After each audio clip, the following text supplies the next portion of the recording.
Now here's the next one. Respond. The ability to let life touch you. Don't let it kill you, but let it touch you. Here's what's important. Let sad things make you sad.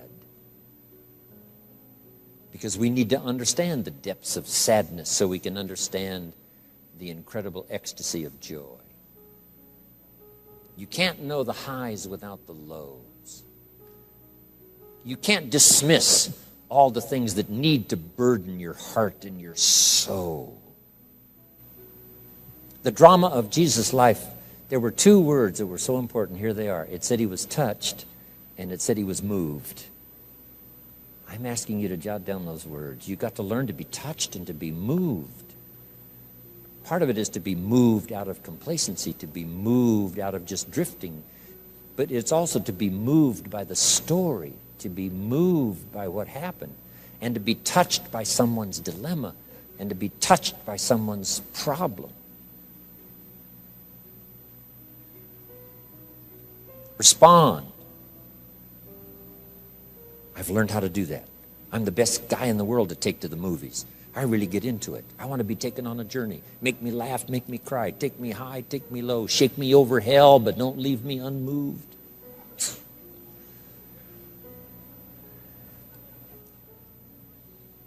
I finally saw Dr. Zhivago for the third time in Melbourne, Australia. Come see Dr. Zhivago. I went and saw it for the third time. I'd always missed the significant ending of the movie until this time. Finally, I got it. Comrade General said, Tanya, how did you come to be lost? And she said, I was just lost. He said, no, how did you come to be lost? And she said, well, the city was on fire. The war had come. And my father and I were running through the city, and he let go of my hand, and I was lost. And Comrade General said, no, Tanya, Komorowski was not your father. Do you think your father would have let go of your hand? This man, Dr. Zhivago, the poet, I'm telling you, he was your father. I've been searching for you, and I found you. This was your father. I finally got the message. The other times I'm eating popcorn waiting for the movie to finish. I mean, you know, this time I got it. I got it. He was not your father.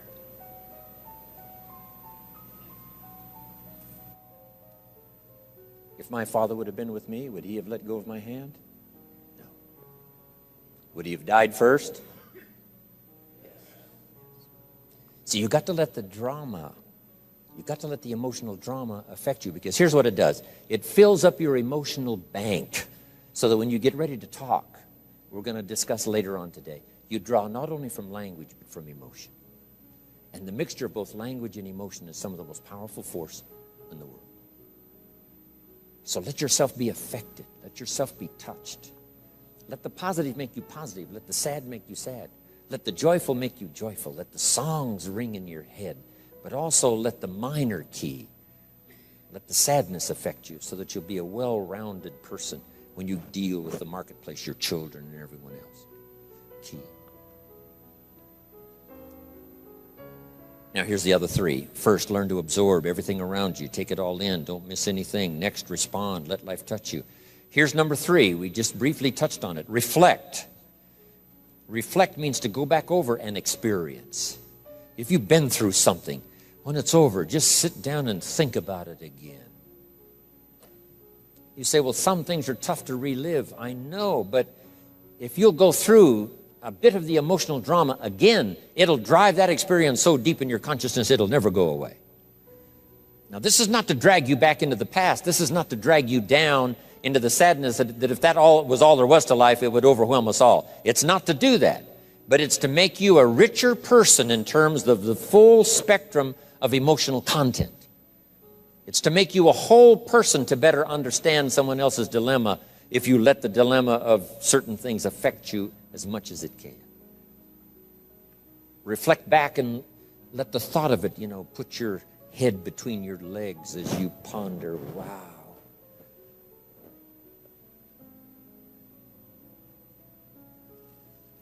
Here's some good times to reflect.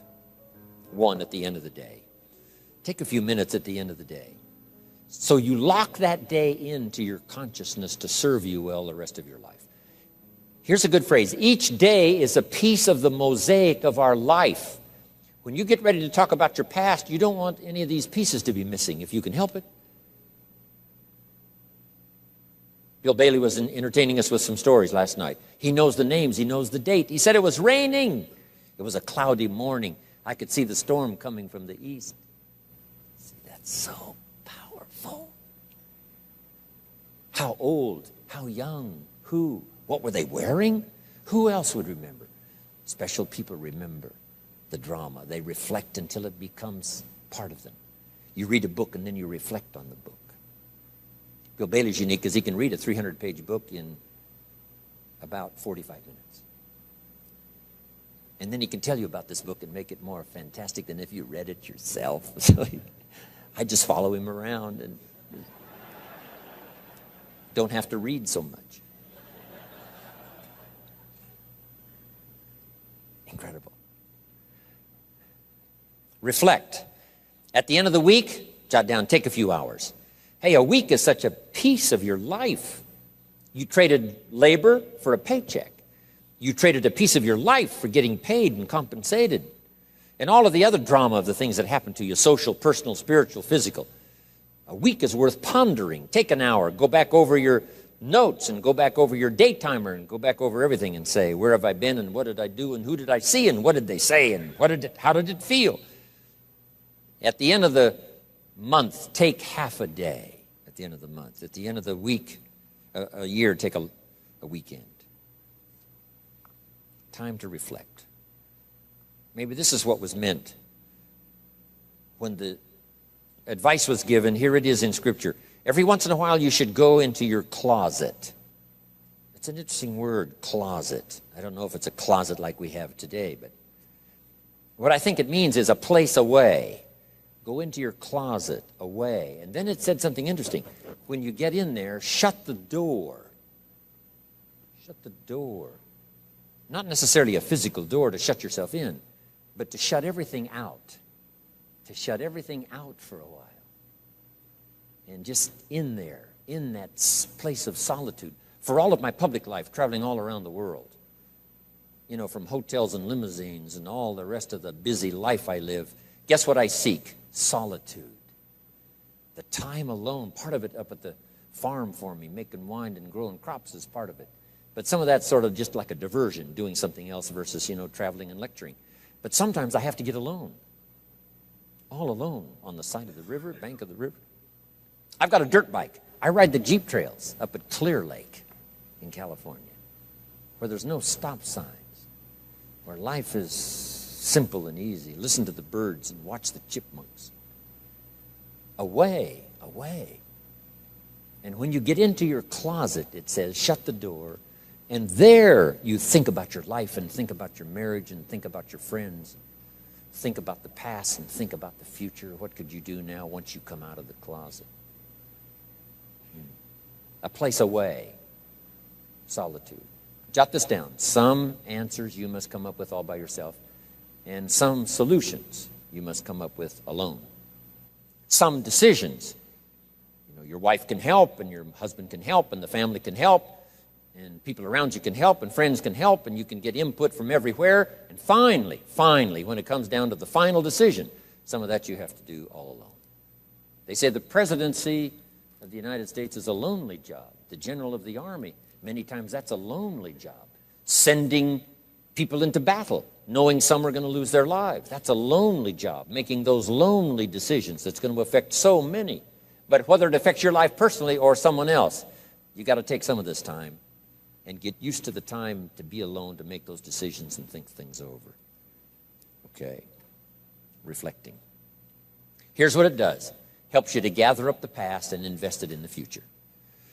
So you got to make that note, because only humans can perform this miracle, taking the past and investing it in the future.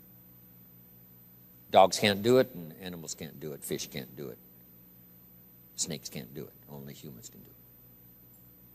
Here's what you can do. Greatly alter the future by investing the past into the future. Past errors in judgment that you've now corrected. Past errors in thought that you've now corrected. Past loss of time that you now know better how to utilize. Now you begin to invest all this into the future. You can't believe the productivity scale. You can't believe the learning scale. You can't believe what will start coming out now into the future. Your promise will be brighter than you ever thought possible, learning to gather up the past and invest it in the future. When my father was about to turn 76, I said, "Dear Father, can you imagine what it's going to be like to gather up the last 75 years and invest them in your 76th year?" Wasn't that a good idea? That's better than saying, "I think I can hang on one more year." I mean, come on.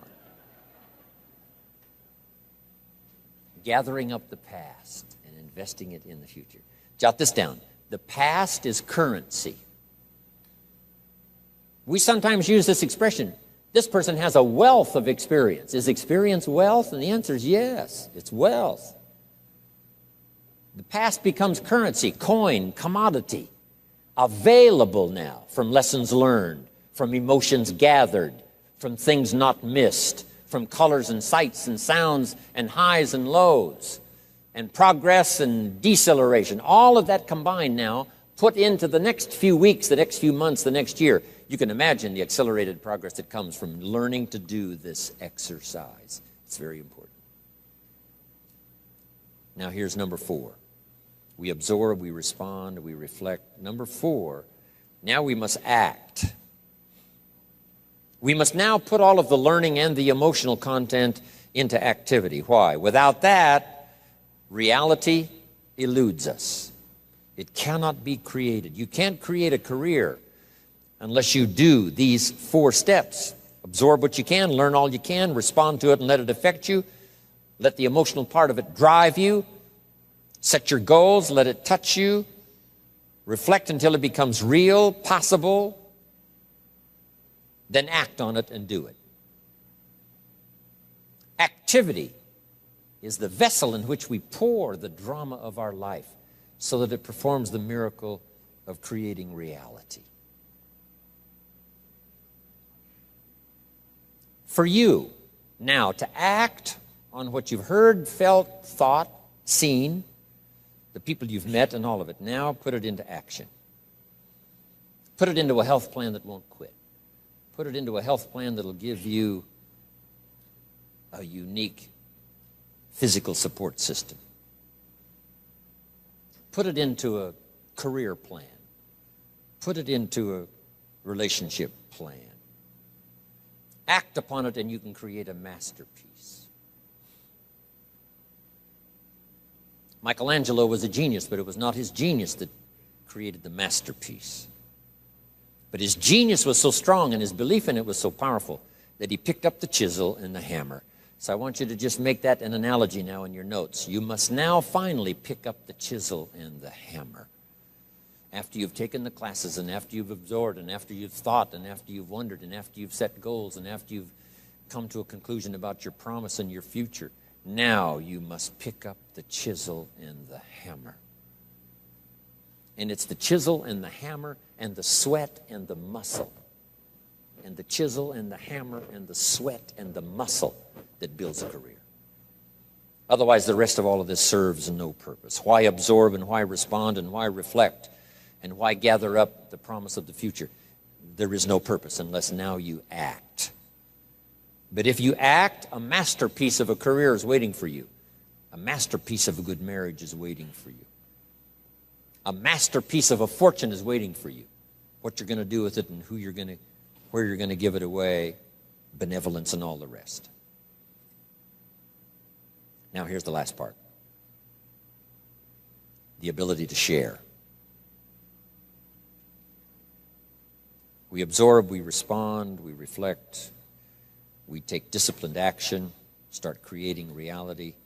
Now the key to make life really unique and worthwhile is to share.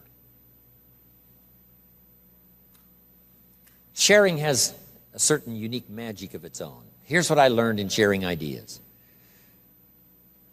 If you share an idea with 10 different people, they get to hear it once, you get to hear it 10 times. So here's part of self-interest for yourself, getting you even better prepared for the future. Share ideas. Share with your family. Share with the people around you. Share with other employees. Share with your colleagues. Because by sharing, two things happen. Here's what we call it. I don't know how to explain it, but I do know it happens. And I don't know all about how it happens or why it happens. It just happens. When one person shares with another, two things happen. The audience could be transformed, and so could the speaker.